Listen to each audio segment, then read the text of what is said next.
రాజకీయాల్లో బీఆర్ఎస్ అధినేత కేసీఆర్ ఆచితూచి అడుగులు వేస్తున్నారు. అధికారంలో ఉన్నప్పుడు చేసిన తప్పులన్నీ సరిచేసుకొని ప్రజాక్షేత్రంలోకి రాబోతున్నారు.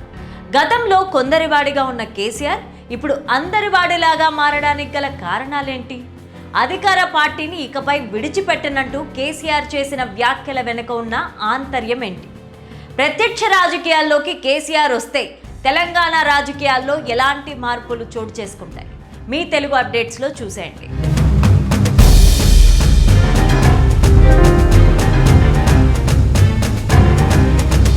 బీఆర్ఎస్ అధినేత కేసీఆర్ తెలంగాణ రాజకీయాల్లో వ్యూహాత్మకంగా పావులు కదుపుతున్నారు. 2023 ఎన్నికల్లో ఓటమికి గల కారణాలను నెమరు వేసుకుని రెట్టించిన ఉత్సాహంతో మళ్లీ ప్రత్యక్ష ఎన్నికల్లో రాబోతున్నారు.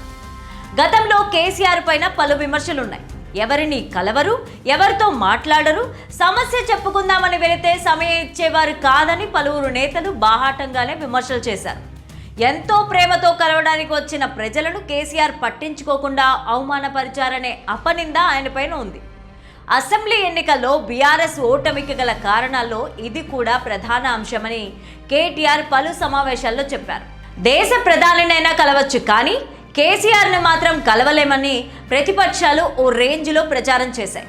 ప్రజల బాధను అర్థం చేసుకున్న కేసీఆర్ ఇప్పుడు నేరుగా ప్రజాక్షేత్రంలోకి రాబోతున్నట్లుగా ఇటీవలే ప్రకటించారు. ఇక నుండి అధికార పార్టీని ప్రశ్నిస్తూ వరుస సమావేశాలు నిర్వహిస్తారని తెలిపారు. ఎర్రవల్లి ఫామ్ హౌస్లో లేదా హైదరాబాద్ నందినగర్లోని నివాసానికి వస్తున్న ప్రతి ఒక్కరితో ఆప్యాయంగా మాట్లాడి ఫోటోలు దిగుతున్నారు.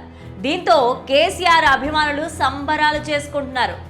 తెలంగాణ రాజకీయాల్లో కేసీఆర్ ఒక ప్రభంజనం. 10 ఏళ్లు సీఎంగా ఉన్నప్పుడు ఆయనకు ఎంత ఫాలోయింగ్ ఉండేదో ఇప్పుడు ప్రజాపక్షంలో ప్రతిపక్షంలో ఉన్నా అంతే ఫాలోయింగ్ కనిపిస్తోంది. 2023 అసెంబ్లీ ఎన్నికల్లో ఓటమి తర్వాత రాజకీయాలకు దూరంగా ఉంటూ ఎర్రవల్లి ఫామ్ హౌస్కు పరిమితమయ్యారు. ముఖ్యమైన సందర్భాల్లో మాత్రమే బయటకు వస్తున్నారు. కేసీఆర్ బయటికి వస్తున్నారంటే చాలు ఆయనను చూసేందుకు అభిమానులు రోడ్ల మీదకు వచ్చేస్తున్నారు. గత 2 ఏళ్లుగా ఫామ్ హౌస్ నుంచి కేసీఆర్ కాలు బయట పెట్టినా వార్తే, బయట పెట్టకున్నా వార్తే అనే చందంలాగా తెలంగాణ రాజకీయాల్లో ఆయన ట్రెండ్ సెట్ చేశారు. అధికారంలో లేకపోయినా ఆయనకు ఏమాత్రం క్రేజ్ తగ్గట్లేదు. పార్టీ వ్యవహారాలన్నీ కేటీఆర్, హరీష్ రావులకు అప్పచెప్పి ఇన్నాళ్ళు రిలాక్స్ అవుతూ వచ్చారు.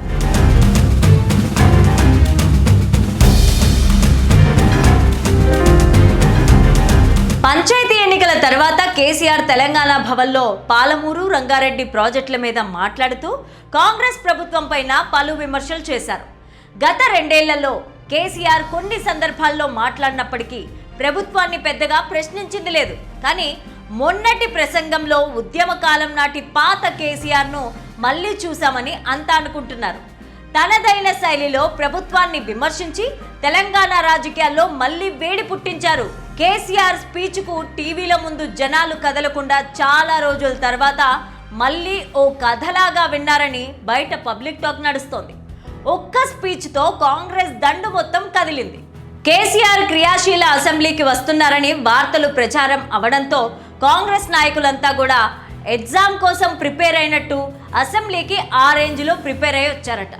పాలమూరు ప్రాజెక్టు నిర్లక్ష్యం పైన ప్రభుత్వాన్ని ఎండగడతామని కేసీఆర్ చెప్పడంతో కాంగ్రెస్ మంత్రులు పవర్ పాయింట్ ప్రెజెంటేషన్ ఇచ్చి కేసీఆర్ చేసిన తప్పులను ఎత్తి చూపుదామని భావించింది. కానీ అసెంబ్లీ మొదటి రోజు 5 నిమిషాలు మాత్రమే ఉంది. సంతకం చేసి కేసీఆర్ వెళ్ళిపోయారు. ఒకవైపు కాంగ్రెస్ నాయకులు లోపల సంతోషపడ్డా బయటికి మాత్రం భయపడి పారిపోతున్నాడని విమర్శలు చేస్తున్నారు. ఇన్నాళ్ళు ప్రత్యక్ష రాజకీయాల్లో యాక్టివ్గా లేని కేసీఆర్ సడన్ గా బయటికి రావడంతో అంతా ఒక్కసారిగా షాక్ కి గురవుతున్నారు.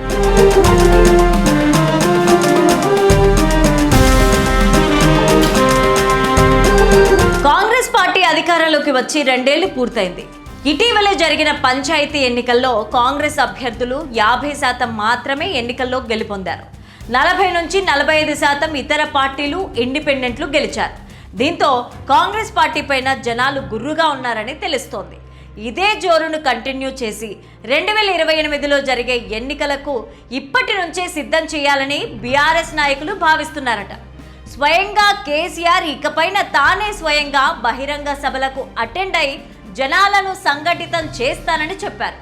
కృష్ణా పరివాహక జిల్లాలకు ఉమ్మడి పాలమూరు, నల్గొండ జిల్లాల్లో 3 బహిరంగ సభలను బీఆర్ఎస్ ప్లాన్ చేస్తోంది. ఇక దీంతో పాటే పులి బయటకు వచ్చిందంటూ సోషల్ మీడియాలో పోస్టులు పెడుతున్నారు. మరోవైపు పార్టీ పరువు కూడా కాస్త పోతుందని భావించిన కేసీఆర్ తానే చక్కదిద్దేందుకు బయటకు వచ్చారని వార్తలు కూడా వినిపిస్తున్నాయి. కేసీఆర్ ఇంట్లో ప్రస్తుతం కొన్ని గొడవలు నడుస్తున్నాయి. కవితను సస్పెండ్ చేసిన నాటి నుంచి బీఆర్ఎస్ పార్టీ పైన కాస్తంత వ్యతిరేకత వ్యక్తమవుతోంది. ఇక దీంతో కేసీఆర్ వాటన్నింటికి ఫుల్ స్టాప్ పెట్టేందుకే ఇకపైన ఫుల్ యాక్టివ్ రాజకీయాలు చేయబోతున్నారని తెలుస్తోంది. కేసీఆర్ ప్రత్యక్ష రాజకీయాల్లోకి వస్తే పార్టీ తప్పకుండా పునర్జీవనం పోసుకొని అధికారంలోకి వస్తుందని పార్టీ నాయకులు సైతం భావిస్తున్నారట. కేసీఆర్ చేసే రాజకీయాలు ఊహకు కూడా అందవు. రాబోయే రోజుల్లో ఎలాంటి వ్యూహాలతో రాబోతున్నారనే చర్చ రాజకీయాల్లో జోరుగా నడుస్తోంది.